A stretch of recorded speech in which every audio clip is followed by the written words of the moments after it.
একজন মেয়ে মানুষ হয়ে বিজনেস করাটা অতটা সহজ নয়, আমরা যতটা সহজ মনে করি। হ্যালো গাইস, কেমন আছেন সবাই?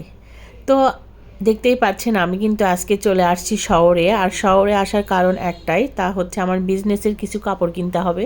কারণ আমার কিছু বেডশিট অর্ডার হয়েছে, সেই বেডশিটের কাপড়গুলোই কিনতে আমি চলে এসেছি।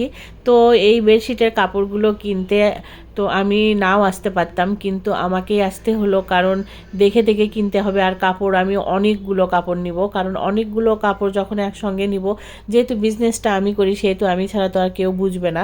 আমি বলেছিলাম আমার বড় বোনকে যে আমার বড় বোনকে দিয়ে কাপড় কিনাবো, ও বলতেছে না তুই আসতে হবে, না আসলে কিভাবে হয়। আপনারা যারা আমার ভিডিওগুলো দেখেন তারা অবশ্যই জানেন আমি অনেক অসুস্থ, আর এই শরীর নিয়ে জার্নি করাটা মোটেও ঠিক হবে না। তারপরেও আমাকে যেতে হয়েছে, কারণ সামনে পূজা এবং ঈদ।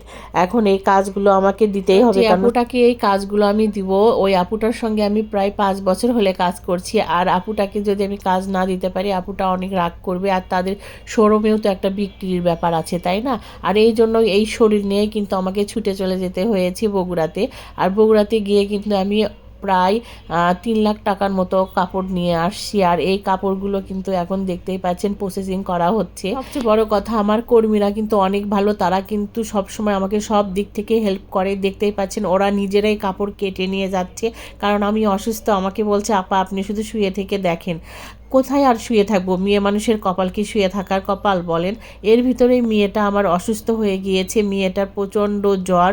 আর মেয়েটাকে নিয়ে আমি কিন্তু প্রচণ্ড টেনশনে। দিন সকাল থেকে শুরু করে রাত 8টা পর্যন্ত কাপড় কাটা হয়েছে, তারপরেও কাপড় কাটা যেন শেষই হয় না।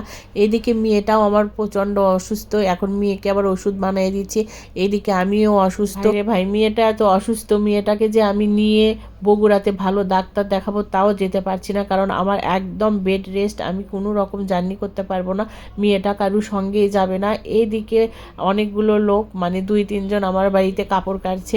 আসলে কি একটা ঝামেলা, যখন বিপদ আসে তখন কিন্তু সব দিক থেকে একজন মেয়ে উদ্যোক্তা হওয়ার তো অনেক ঝামেলার, কারণ আপনারা জানেন মেয়েদের কিন্তু সংসার সামলিয়ে তারপরেই এই বিজনেস করতে হয়। আর যেহেতু এই বিজনেসটা আমি প্রায় 5 থেকে 6 বছর আগে থেকে করছি, সেহেতু এটা কিন্তু আমি হুট করেই ছেড়ে দিতে পারবো না। যেহেতু আমার অনেক কাস্টমার ধরা আছে, সবাই কিন্তু আমাকে বারবার নক করে যে আপু কাজ দেন কাজ দেন।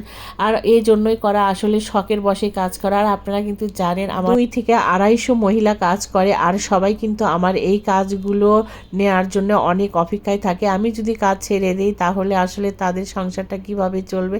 এই জন্যই আমার শখের বসে কাজ করা। আর আপনারা আমার জন্য দোয়া করবেন, আমি যেন সবার পাশে থাকতে পারি।